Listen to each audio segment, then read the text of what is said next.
Study IQ IAS. Smart aspirants number one choice. नमस्कार साथियों, मैं हूं डॉक्टर पंकज मिश्रा और स्वागत है आपका स्टडी IQ IAS हिंदी पर। दोस्तों, भारत की में करोड़ों ऐसी महिलाएं हैं जो सुबह सबसे पहले उठती हैं और रात में सबसे बाद में सोती हैं। मैंने कभी एक कविता पढ़ी थी जिसमें एक लाइन थी कि मुझे नहीं पता कि भोर होती है तो माँ जगती है या माँ के जगने से भोर होती है। दोस्तों, वे खाना बनाती हैं, बच्चों का देखभाल करती हैं, बुजुर्गों का ख्याल करती हैं, घर का पूरा प्रबंधन संभालती हैं, लेकिन महीने के अंत में उनके बैंक खाते में कोई भी वेतन नहीं जाता है। यही कारण है कि अक्सर एक सवाल पूछा जाता है कि क्या गृहिणी का जो काम है वह काम है या फिर सामाजिक जिम्मेदारी है, उसको हम काम माने या सामाजिक जिम्मेदारी माने। अब इस सवाल पर भारत के सर्वोच्च न्यायालय ने एक ऐसा फैसला दिया है जिसने केवल कानून नहीं बल्कि समाज की सोच को भी चुनौती दी है। सुप्रीम कोर्ट ने यह कहा है कि गृहिणियां केवल होम मेकर नहीं हैं, वे नेशन बिल्डर्स हैं, यानी कि राष्ट्र निर्माता हैं। और इतना ही नहीं, मोटर एक्सीडेंट मुआवजा के मामलों में गृहिणियों के घरेलू कार्य और देखभाल के योगदान का न्यूनतम मूल्य 30,000 रुपए प्रति माह माना जाएगा, ऐसा कोर्ट ने निर्देश दिया है। लेकिन क्या इसका मतलब है कि अब हर गृहिणी को सरकार 30,000 रुपए देगी? क्या यह फैसला महिलाओं को आर्थिक पहचान देने की दिशा में एक ऐतिहासिक कदम है? और आखिर सुप्रीम कोर्ट ने यह टिप्पणी क्यों की, उसे यह टिप्पणी करने की आवश्यकता क्यों पड़ी? आज हम इसी फैसले के कानूनी, सामाजिक, आर्थिक और संवैधानिक पक्ष का विश्लेषण करेंगे। तो दोस्तों, यह मामला क्या है, पहले वो देखते हैं। मामला है पंजाब का।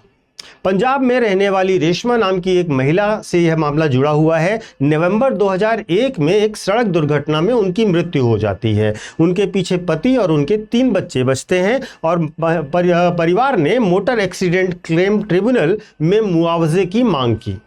सुनने में यह सामान्य दुर्घटना मुआवजा जैसा लगता है, लेकिन असली सवाल यह था कि जिस महिला की कोई वेतन पर्ची नहीं थी, जिसकी कोई आधिकारिक आय नहीं थी, उसके आर्थिक योगदान की कीमत तय कैसे की जाए, कैसे उसको मेजर किया जाए, कैलकुलेट किया जाए। तो भारत की अधिकांश अदालतों में ऐसे मामलों में गृहिणियों की काल्पनिक आय जो है उसका निर्धारण करने के लिए न्यूनतम मजदूरी दर को आधार बनाया जाता है। दोस्तों, यानी कि यदि किसी राज्य में अकुशल मजदूर का वेतन 8,000 रुपए से 10,000 रुपए है तो गृहिणी के योगदान का मूल्य भी लगभग उतना ही मान लिया जाता है। लेकिन क्या एक गृहिणी का काम एक मजदूर के काम के बराबर है? और यही वह प्रश्न था जिसने इस मामले को ऐतिहासिक बना दिया, हिस्टोरिकल बना दिया। अब न्यायमूर्ति संजय करोल और एन कोटेश्वर सिंह की बेंच में यह मामला जाता है और पीठ ने कहा कि गृहिणी का योगदान केवल खाना बनाना या घर की साफ सफाई करना नहीं है, वह बच्चों की पहली शिक्षक है, वह परिवार का देखभाल करती है, वह भावनात्मक स्थिरता प्रदान करती है, वह सामाजिक पूंजी का निर्माण भी करती है। और इसी कारण अदालत ने उन्हें राष्ट्र निर्माता, नेशन बिल्डर्स कहा। कोर्ट ने कहा कि घरेलू काम की कीमत केवल मजदूरी के नजरिए से नहीं देखी जा सकती, यह आर्थिक और सामाजिक दोनों प्रकार का योगदान है। और इसी आधार पर अदालत ने कहा कि दुर्घटना मुआवजा मामलों में गृहिणी के घरेलू कार्य और देखभाल की न्यूनतम मूल्य 30,000 रुपए प्रति माह माना जाना चाहिए। अब यह जो 30,000 रुपए प्रति माह का सिद्धांत है उसमें देखिए कि बात सैलरी की नहीं है, आपको कंपनसेशन का वैल्यूएशन करना पड़ेगा। बच्चों की देखभाल जिसमें उनका पोषण, शिक्षा, भावनात्मक विकास, बुजुर्गों की सेवा जिसमें स्वास्थ्य संगति और दैनिक सहायता, पोषण का प्रबंधन जिसमें भोजन, स्वास्थ्य और बजट नियंत्रण, और घर का प्रबंधन जिसमें संसाधन नियोजन और व्यवस्था, इतने सारे कार्य महिलाओं की ओर से परिवार के लिए लगातार की जाते हैं। अब यहाँ पर एक बहुत महत्वपूर्ण बात भी आपको समझनी होगी। सोशल मीडिया पर यह धारणा तेजी से फैल रही है कि सुप्रीम कोर्ट ने हर गृहिणी की सैलरी 30,000 रुपए तय कर दी है। देखिए, यह बात पूरी तरह से सही नहीं है। सुप्रीम कोर्ट ने ऐसा कोई आदेश नहीं दिया है कि सरकार या परिवार महिलाओं को, गृहिणियों को हर महीने 30,000 रुपए वेतन देगा। यह राशि केवल मोटर एक्सीडेंट क्लेम का मुआवजा तय करने का एक आधार के तौर पर तय की गई है। अर्थात यदि किसी सड़क दुर्घटना में किसी महिला की मृत्यु हो जाती है तो उसके परिवार को मिलने वाले मुआवजे की गणना करते समय उसके घरेलू योगदान का मूल्य कम से कम 30,000 रुपए प्रति माह माना जाएगा। यह कोई सैलरी का जजमेंट नहीं है, यह कंपनसेशन वैल्यूएशन जजमेंट है और इन दोनों में यही बहुत बड़ा अंतर है। यहां पर आप ध्यान दीजिएगा, MACT भी समझिएगा। MACT है मोटर एक्सीडेंट क्लेम ट्रिब्यूनल, जो सड़क दुर्घटना पीड़ितों के परिवारों को मुआवजा देने की अदालत है। यहां पर मृत्यु के मामले में परिवार को जीवित के हानि का मुआवजा दिया जाता है और यहां पर क्या होता है, अगर कोई दुर्घटना हुई तो MACT मूल्यांकन करता है, दावे की फाइल को चेक करता है और मुआवजा का आदेश जारी करता है। तो दोस्तों, यह कोई कानूनी फैसला केवल एक कानूनी फैसले के नजरिए से इसको आप नहीं देख सकते। यह भारतीय अर्थव्यवस्था के एक पुराने जो डार्क एरिया है उसकी पहचान करने की, उसको पहचान देने की कोशिश है। जरा सोचिए, GDP में वही गतिविधि गिनी जाती है जिसके बदले पैसा दिया जाता है। यदि कोई महिला अपने घर में खाना बनाती है, बच्चों की देखभाल करती है, बुजुर्गों की सेवा करती है, तो GDP में उसका योगदान शून्य माना जाता है। लेकिन यदि वही काम कोई कुक, नैनी या केयर गिवर करता है और उसको पैसे दिया जाता है तो वह आर्थिक गतिविधि बन जाता है। यही वह बुरा विरोधाभास है जिस पर दशकों से अर्थशास्त्री सवाल उठाते रहे हैं। अंतर्राष्ट्रीय स्तर पर इसको अनपेड केयर इकोनॉमी कहा जाता है। यूनाइटेड नेशंस और इंटरनेशनल लेबर ऑर्गेनाइजेशन कई वर्षों से यह कह रहे हैं कि महिलाओं द्वारा किए जाने वाले बिना वेतन के घरेलू कार्य की आर्थिक मूल्य अत्यंत विशाल है और भारत में भी करोड़ों महिलाएं प्रतिदिन कई घंटे ऐसे कार्यों में लगी रहती हैं जिसके बिना परिवार और समाज का सामान्य संचालन असंभव है, लेकिन उन्हें इसकी कोई आर्थिक पहचान नहीं दी जाती है। सुप्रीम कोर्ट का यह फैसला उसी अदृश्य श्रम को दृश्य बनाने की दिशा में एक महत्वपूर्ण कदम है। आप देखिए, डेटा देखिए अनपेड केयर इकोनॉमी का। अगर हम इसका वैश्विक मूल्य देखें, ILO के अनुसार लगभग 10.8 ट्रिलियन डॉलर का है और महिलाओं का योगदान 76% है। लगभग 3/4 अवैतनिक कार्य महिलाएं करती हैं विश्व में और भारत की GDP का लगभग 20% योगदान, जो अदृश्य योगदान है, वो महिलाओं से आता है।